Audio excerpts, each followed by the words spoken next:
Welcome back to Getting Started Recording with Reaper. In the last video, we got our verse and chorus recorded, and in this video, we're going to start to outline our song visually on the screen to make it easier to follow. In this video, you will learn how to grow a verse and chorus into a full song, how to use regions to outline the structure of the song, how to use markers to mark out the key ideas within the arrangement, and I have some fun tips here at the end on how to auto-color your regions and tracks based on keywords. So let's get started.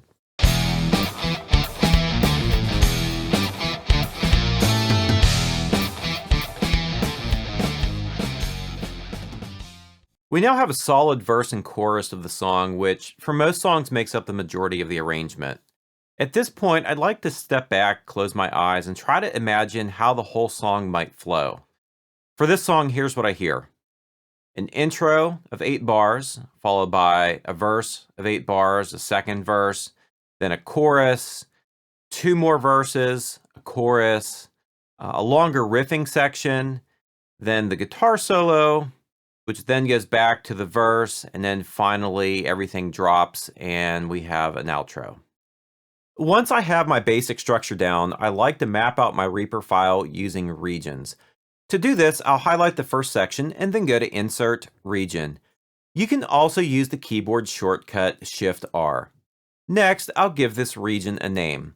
To do that, I'll right-click on it and select Edit Region. You can also hold down Shift and double-click. This one's the intro, so that's the name that I'm going to give it. I'll continue this through the remainder of the song. I like to make my regions different colors to visually help separate them on the screen. You can do this under the Region Manager by going to View, Region Manager. From here, just click to the left of each region's name and set the color you want. And now our song is mapped out. Now that our regions are marked, we'll copy and paste our starting tracks to cover the remainder of the song. When we get to the actual production tracks, we'll record every verse and chorus. However, right now we're just concerned with sketching out our basic idea. First, make sure that Snap is enabled. Next, let's trim up the beginning and ends of the rhythm track so that it begins at bar 1 and ends after the last bar.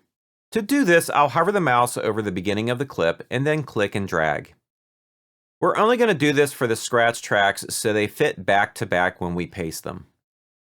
Now, select the media within the track and press Ctrl-C to copy. Move your cursor to the end of the media item and press Ctrl-V to paste. The clip should start exactly where the previous one ends. Continue this through the remainder of the song. Here's the whole song with the rhythm section copied and pasted. The only section that does not have audio at this point is the break, which we'll write later. In the previous section, we mapped out the song structure using regions. Now we're going to map out key ideas within the song's arrangement using markers. The types of ideas I'm referring to are, for example, when various instruments will enter and any hard cuts or special moments. Like the song's structure, I like to take a step back, close my eyes, and begin to hear the song in my head. This time, I'm thinking of individual instruments. At this stage, we aren't looking for a full production, but just a general direction that will shape the song. And most importantly, we want to document these ideas before we forget them. Here's what I'm hearing. I want a bigger intro, so drums are going to come in on the first beat. I also want the song to drop at that point, so no drums, but longer sustained notes. I think this should continue until about verse 4 where the drums come back in and the song starts to build. And actually, I can hear the drum fill coming in toward the end of verse 3, so I'll make a note there with my marker. At the end, I can hear the song dropping again for the final 8 bars, in which the song ends with the same feel as verse 1. To add a marker, place your cursor where you want the marker to be, and then go to Insert, Marker Prompt for Name. You can also use the keyboard shortcut Shift-M.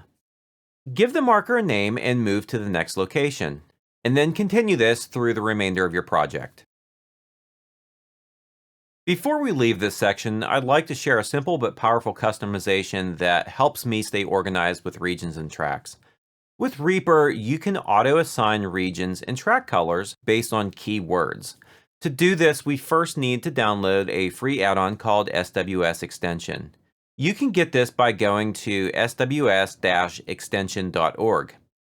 Download the appropriate version for your computer. If you have Reaper open, go ahead and close it out before installing. After installing, you'll see the extensions menu at the top of the screen. Click on it and go to Auto Color Icon Layout.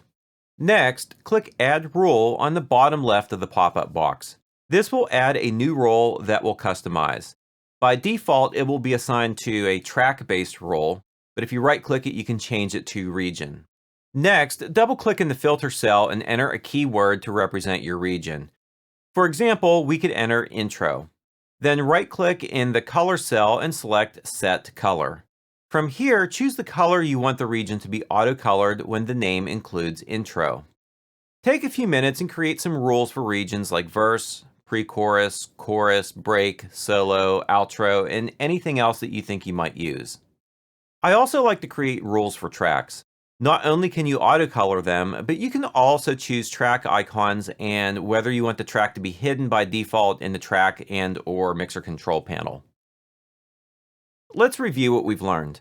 We began by marking out the structure of our song using regions. We then marked out key ideas of the arrangement using markers. And finally, we created rules to auto-color regions and tracks.